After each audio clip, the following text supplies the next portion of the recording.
Okay, welcome to the DJ's Guide to Success online course. In this lesson, I'm going to be focusing on which equipment is best to learn on when you're starting out as a DJ.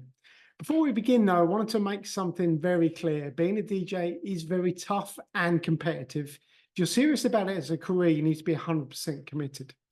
You need to know your music inside out. You need to keep your finger on the pulse of what is happening in the music industry, as well as learning about the past, the history of your music that you'll be playing. It's a commitment to music that few people can understand, let alone match.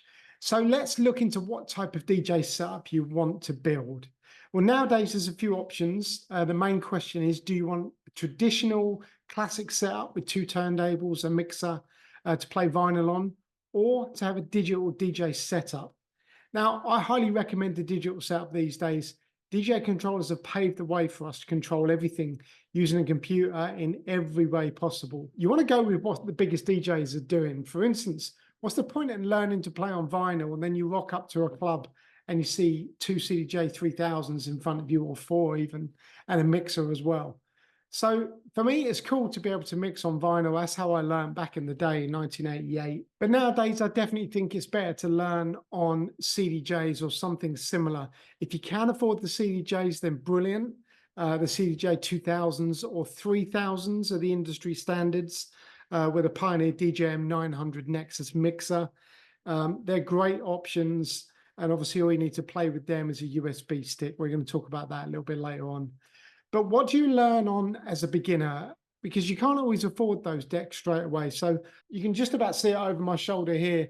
This is the Pioneer XDJ-RX. There's a newer version of that as well. But this for me is brilliant to learn on.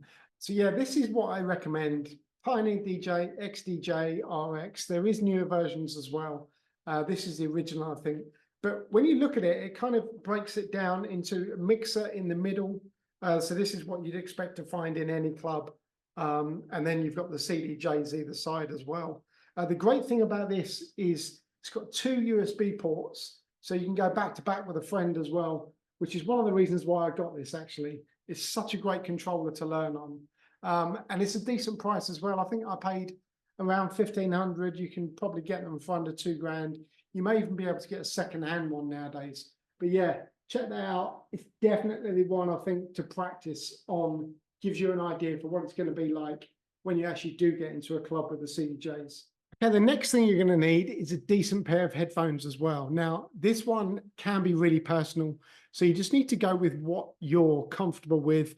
Definitely try a few different options. Pioneer do a great headphone, but the one I use and the one I recommend is V-Moda. The thing I love about these, I mean, apart from the customization, you can get your logo, your name, an image, anything you want. You can get these printed with V-Moda in the US. And they're just really great headphones, really comfortable to wear for long periods. And the thing that I like about them as well, they really do reduce the noise. When you're in a club, a really big club, and the music's really loud, they do keep it in your head, which is great. And the cables that come with these as well are Teflon coated cables. I don't know if you can see this, but they're really strong cables, really good quality. But yeah, these are the headphones I recommend. There's loads of different options.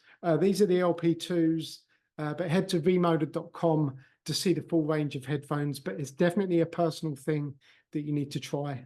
Okay, and the next thing you're going to need is USB or some sort of storage device. Now, convenience and portability, USB sticks are much smaller and lighter than lugging around the vinyl boxes that we used to have to do back in the day, or those annoying CDs that you had to print up. And this makes it so much easier for when you're traveling abroad. And this allowed DJs to have all of their music with them in a compact form. Using a USB stick as a backup to a laptop setup can help prevent issues if the laptop fails or if the connection is lost. And also having duplicate USB drives with the same music ensures that you have a fallback option. Always take at least one backup USB with you on your set for the gig, just in case anything happens to the first one.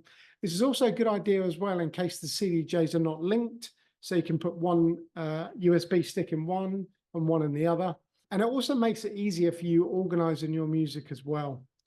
And this can be important for spontaneous track selection during a live performance. So the software like rekordbox allows us to thoroughly prepare and organize our music on the USB sticks. adding cue points, loops, and key information to optimize your workflow. So which USB should you choose? Again, I'll give you my recommendation. This is what I use. They're called SanDisk Cruiser Blades. I've never had any issues with these. You can choose from either 16, 32, 64, or 120 gig. I always use 120, and this allows for about 16,000 to 22,000 songs to be stored on here. I've also got a backup hard drive at home as well for my music collection, just in case anything goes wrong with my MacBook and I can't access my music. That is everything that you're going to need to get started, to start practicing as a DJ. That's the equipment that you're going to need. So all you need to do now is to start practicing, and let's go to the next chapter of this course.